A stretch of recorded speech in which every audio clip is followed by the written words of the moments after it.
Listening to the Critical Hour on Radio Sputnik. I'm Wilmer Leon, joined here by my co-host, Garland Nixon. Thank you, Wilmer. Sputnik News reports South Africa under extraordinary pressure to pick sides in Ukraine conflict.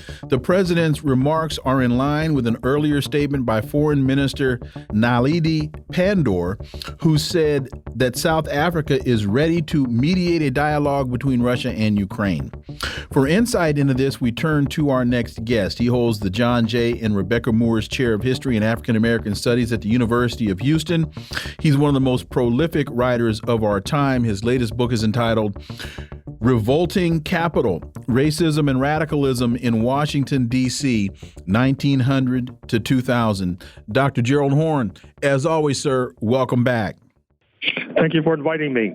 With the outbreak of Russia-Ukraine conflict, South Africa has been under extraordinary pressure to abandon its position of being neutral and choose sides in the confrontation between Russia and the West. This is according to South African President Cyril Ramaphosa. According to the president, South Africa's independent foreign policy is based on the principle of an inclusive multilateral world order and the peaceful resolution of conflict through dialogue. Dr. Horne, those two things, supporting an inclusive multilateral world order and peaceful resolution of conflict, are in direct contradiction to American policy. Dr. Gerald Horne. Well, to a certain extent, it was inevitable that there would be a downturn in relations between Pretoria and Washington. Despite all of this warm and fuzzy rhetoric you oftentimes hear in the United States about the United States being so essential to the collapse of apartheid in 1994 and the election of Nelson Mandela, when we all know that was a mass movement, a people's movement. Official Washington, particularly under President Reagan, was quite favorable towards the apartheid regime. And indeed, Mr. Reagan vetoed the Comprehensive Anti-Apartheid Act of the 1980s, and it was overturned by a congressional overturning of his veto by this people's movement.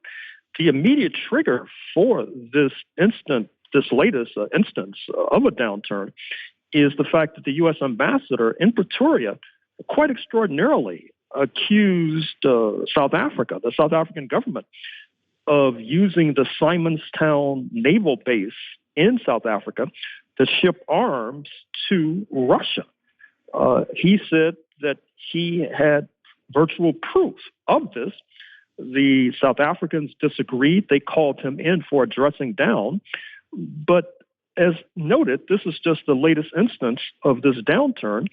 And one of the reasons why I say it was virtually inevitable is because the ANC government is in an alliance with the South African Communist Party, which had historic relations with the former Soviet Union.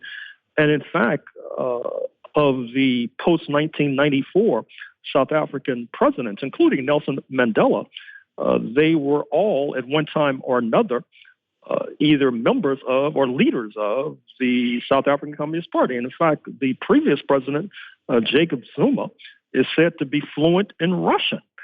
And I think that this is a reflection of the fact that during the battle days of apartheid, the South Africans relied heavily upon being armed by Moscow and by the then socialist camp.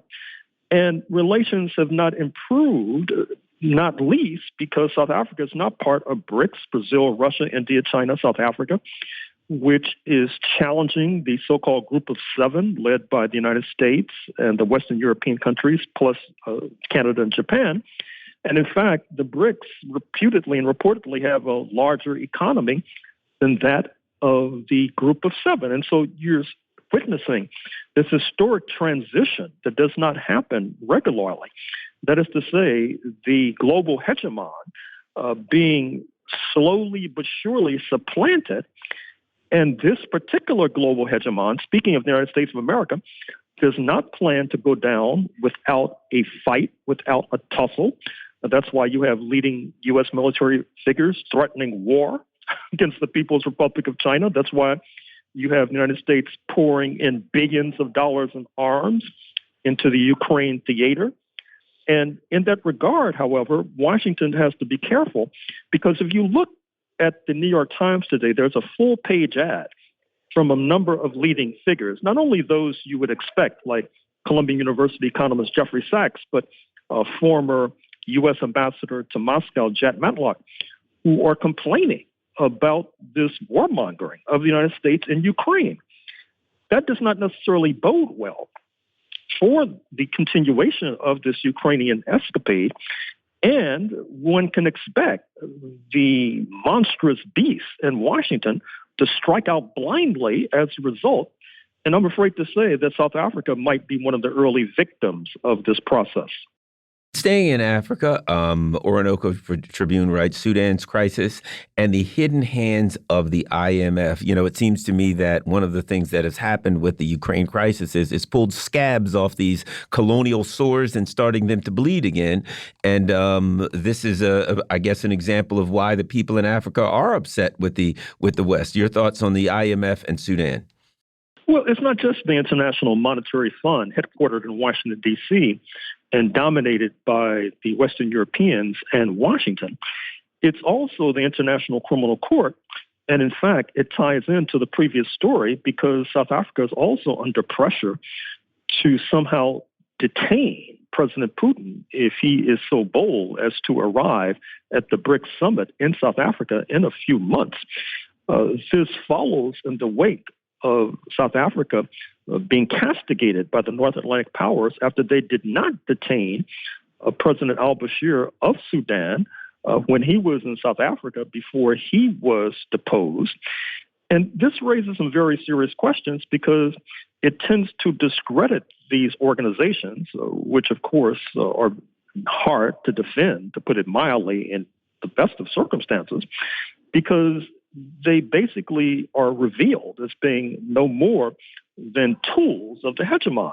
And certainly that's the case with International Monetary Fund. And I think that the article that you're citing makes a sound point in terms of talking about how the IMF forced the government in Khartoum to accept austerity, to accept punishing and pulverizing cutbacks in terms of people's needs, in terms of healthcare and education. That creates a discontented population, which is prone to come into the streets. And then circling back to the International Criminal Court, we know that there is this present conflict between wings of the military in Sudan. Some have described it as a civil war. It's led to the flooding into neighboring countries of thousands of refugees, particularly countries like Chad and Central African Republic, which can hardly handle their own population, not to mention thousands from Sudan. And once again, one of the issues with regard to this conflict in Sudan is not only the IMF and their punishing austerity measures, it's the reality that the loser will probably end up at the International Criminal Court in The Hague, because the ICC has this peculiar proclivity of focusing intently like a laser beam on leaders from Africa, but not on war criminals like Tony Blair, the late, who was formerly Prime Minister of Great Britain, or George W. Bush and his illegal, unsustainable war against Iraq. And so we should point the finger of accusation at the International Monetary Fund, at the International Criminal Court, for their role of being arsonists when we had thought that they were supposed to be firefighters. And this article has, I think, a very important paragraph in talking about the food crisis in Sudan. And they say the IMF imposed liberalization in Sudan, particularly in the agricultural sector, to promote exports. Liberalization means removing any barriers to trade and eliminating obstacles to foreign investment, while at the same time reducing the size and power of the government to regulate the economy. Orthodox economics is the ideology of the rich and powerful. Poor countries trying to develop, like Sudan, cannot afford a regime of free trade. Sudan should have been left to develop its agriculture sector to serve its own people first. And that, to me, sounds eerily reminiscent of the impact of NAFTA on economies like Mexico, at serving at the interest of American farmers. There's some similarities there to me, Dr. Horne. Oh, you are correct. but there's a further point, too, that needs to be stressed, which is that in light of the conflict in Ukraine, that has put a cramp in grain exports from both Russia and Ukraine into Egypt, where oftentimes they were dispersed southward into Sudan. This too exacerbates the food crisis. And as well, the measures that you have cited have weakened the agricultural sector in Sudan to the point where there is now a ticking time bomb in terms of Sudanese agriculture. I'm speaking of the fact that the authorities in Khartoum have found it necessary to lease long-term square miles ad infinitum to wealthy Gulf Arab states who now will be controlling land in the African continent. And in fact, this is not unique or peculiar to Sudan. This has become a theme throughout the continent. And that particular structure is unsustainable. It's certainly unsustainable in the long term. It's probably unsustainable in the short term.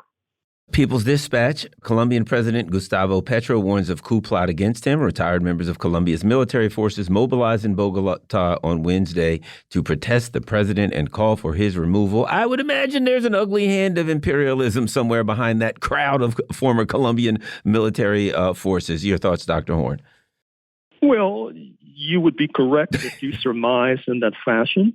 Keep in mind that despite Mr. Petro's visit to Washington just a few weeks ago, it was quite curious that there was no concluding press conference with Mr. Biden. Some speculated that this was a reflection of lingering tensions between Bogota and Washington. It's no secret that Mr. Petro is not necessarily embraced by the neoconservatives and the hawks in Washington. They are much more likely to embrace his military opposition. And this would be consistent with what's going on in the neighborhood. I'm sure you recall what happened a few months ago with the overthrow of President Castillo in Lima, Peru. I'm sure you're aware of the continuing sanctions against Venezuela and the attempt to dislodge President Maduro. If you go further in that neighborhood and look at the only predominantly English-speaking nation in South America, speaking of Guyana, that government is under pressure because oil finds have been uncovered that will probably exacerbate climate change, but in the short term will be lining the pockets of the plutocrats and corporate desperados of ExxonMobil, which in turn will put pressure on the government in Georgetown, Guyana, to comply with their every whim and wish. And so I'm sure that the foreign ministry in Bogota is familiar with what I've just outlined. I take it that they're taking appropriate measures because we also know that a few years ago, there were cutthroats from Colombia who were accused of being the hit squad that did away with the president of Haiti in his bed. And they have yet to be brought to justice as well. And if they can do it in Haiti, why can't they do it in Bogota? This is a very serious situation we must not lose sight of. Dr. Gerald Horne, as always, thank you so much for your time. Greatly appreciate that analysis, and we look forward to having you back.